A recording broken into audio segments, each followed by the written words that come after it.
Bonjour à tous, salut Tony. Salut Max. On est de retour pour votre plus grand bonheur. Pour Ben le oui, bonheur de vos surtout que papilles. c'est le printemps. Eh oui. Qui dit printemps dit Ah, nos jolies petites de fraises sont arrivées. Ouh. Alors celles-ci, Tony, elles viennent d'où? Elles viennent de Corse. Ah là là. C'est les fameuses gariguettes de Corse. Il y a du beau soleil en Corse, Wow. avec des belles fraises bien Eh juteuses. ben écoutez, on va se gaver comme diraient les Voilà, Marseillais. donc qui dit fraise dit tarte aux fraises. Donc Super. aujourd'hui, on vous propose une tarte aux fraises. Mais dis-moi Max, tout est prêt on dirait. Qu'est-ce qu'on va faire aujourd'hui? Eh ben écoute, c'est prêt pourquoi? Parce que c'est vrai que les gens n'ont pas trop le temps de voir des vidéos qui sont très très longues. Donc on a facilité un petit peu les choses. En tout cas, ça va être vraiment très simple parce que au final, il vous faudra une pâte sablée, donc soit à maison, soit toute prête. Et effectivement, comme il y a beaucoup de gens qui n'ont pas beaucoup de temps, moi je leur conseille d'acheter des pâtes toutes prêtes qui sont vraiment excellentes, hein, surtout celles qui sont pur beurre. Ça a vraiment. On ne citera pas de marque. Même si Non, on- mais c'est un côté un petit peu maison et ça j'apprécie beaucoup. Hein. Donc à peu près 500 grammes de crème pâtissière. Donc vous trouverez la recette sur notre recette de tarte feuilletée aux pommes où vous aurez toutes les étapes en fait de la crème pâtissière. Oui, surtout qu'elle a beaucoup de succès. Hein. Si Tout vous à l'avez pas fait. encore réalisé, c'est le moment d'y C'est aller. vraiment une très très bonne crème pâtissière. Alors bien entendu des fraises, donc l'équivalent à peu près de 500 grammes de fraises. Mhm. Voilà, donc nous ce qu'on a fait, bien entendu des moules. Oui. Donc ça dépend. Alors soit vous voulez faire une grande tarte aux fraises, donc à ce moment-là vous prenez un grand moule d'un diamètre de 28 cm à peu près, soit vous prenez Ouais, des petites tartelettes, c'est sympa. tartelettes. moi, je Nous trouve. on a décidé de faire des tartelettes C'est une bonne idée, je trouve. plus Des mini tartes. mini tartelettes. Alors au final on en a 14. C'est pas mal. Oui, bah, il y a de quoi faire. Hein. Donc là on en a 7 tartelettes normales. Et là on en a exactement pareil 7 mini. Donc imagine, on a fait tout ça avec juste. Ah oui, juste une pâte. Très bien.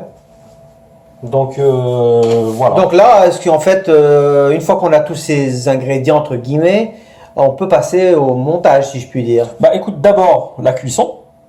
Donc il faudra bien chemiser vos moules. D'accord. Voilà, bien comme ça avec les doigts, Mhm. bien les enfoncer pour pas que la pâte en fait s'affaisse D'accord. durant la cuisson. Alors il y en a beaucoup qui mettent vous savez, des légumes secs à l'intérieur pour pas que la pâte s'affaisse. Mhm. Donc il y en a qui vont mettre. Il y a aussi, tu sais, ils vendent des petits blancs Oui, oui, oui. spécialement pour pas que la pâte s'affaisse. C'est Donc vrai. voilà, c'est des petites techniques, mais voilà, si vous chemisez bien votre moule, normalement, ça devrait le faire. Hein. Très bien. Bah écoute, c'est bon. Moi, je... Voilà, donc il faudra piquer votre pâte pour éviter qu'elle gonfle. Et on va les enfourner à peu près à 200 degrés D'accord. pendant une vingtaine de minutes. Voilà, dès qu'elles sont bien dorées, bien jolies, on va les On sortir. passe à la du garniture four. après, donc c'est Après, ça. on passera à la garniture. Hein. D'accord. Donc opération cuisson. Cuisson, allez, on se retrouve juste à la fin, d'ici une vingtaine de minutes. C'est parti. À tout de suite. Et voilà, nos tartelettes sont bien cuites, bien dorées, à souhait. Regarde. Ah oui, il faut qu'elle soit vraiment bien cuite. Voilà. Hein. Dès qu'on fait ce petit bruit, on entend que ça sonne creux. C'est que c'est parfaitement cuit. Hein. Bah, écoute, hein, on peut y aller alors. Hein. Le montage peut commencer. Bah, écoute, alors s'il voudra donc une poche à douille, c'est pas nécessaire. Hein. Vous pouvez Ouais, les mais remplir avec une petite cuillère. Tout à Bon, fait. après, ça sera pas très esthétique en fait. Une Hein. poche à douille peut se faire également. Hein, Oui, avec un sac de congélation, Voilà. on coupe sur le côté. Sinon, il y a des petites poches comme ça qui se vendent. Elles sont en silicone, elles sont vraiment increvables. Hein. C'est de la super qualité. Elles supportent de très fortes températures. Une petite raclette. Hop. Et on remplit notre poche. Délicatement. On essaye de ne pas en mettre partout. On passe à l'assemblage. Donc, on tire vers le bas, comme ça, pour pas qu'il y ait de poche d'air. Hop, on fait descendre bien la crème jusqu'au bout. On vérifie, c'est bon. Et à ce moment-là, on fait notre petite rosace de crème pâtissière.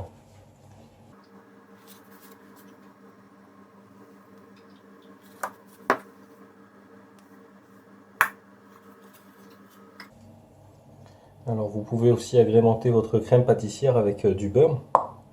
En fait, quand elle est très chaude, il faut tout simplement rajouter 50 g de beurre. Donc le beurre va se dissoudre dans la crème pâtissière chaude. Une fois que la crème pâtissière est froide, vous rajoutez encore 50 g de beurre, on va dire du beurre tempéré, un peu mou. Et là, ça donne encore plus de goût, hein, la Là, crème. Hein. Là, il faut prendre des notes là. Hein.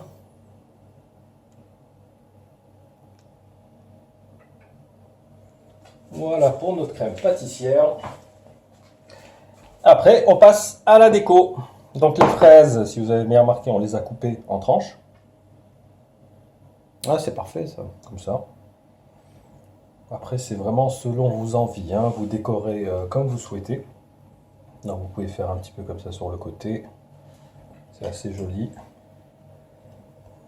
Comme une petite rosace. Bah, après, on va dire c'est de l'art. Voilà, c'est vraiment comme vous avez envie. Hein. Soyez créatifs. Après, vous pouvez mettre des... Alors, si les fraises ne sont pas très grandes, tu sais, des fois, les fraises sont vraiment toutes petites.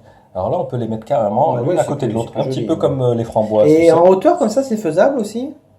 J'ai déjà vu ça dans les boutiques. En général, en hauteur, c'est quand la fraise est complète. D'accord. Après, c'est un petit peu plus... Après, on peut les mettre du côté comme ça. Hop. Tu sais, on va faire ça.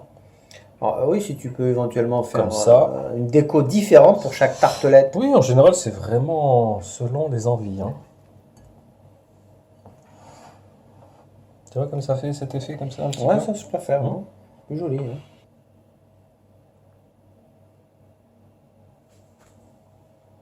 Alors après, moi ce que je conseille, c'est de faire un petit nappage. Tu sais, si vous avez de la gelée de fruits rouges, voilà, vous la faites fondre un tout petit peu. Donc ça c'est à la fin ça. À la fin, voilà, vous étalez tout ça pour qu'il y ait le petit côté brillant.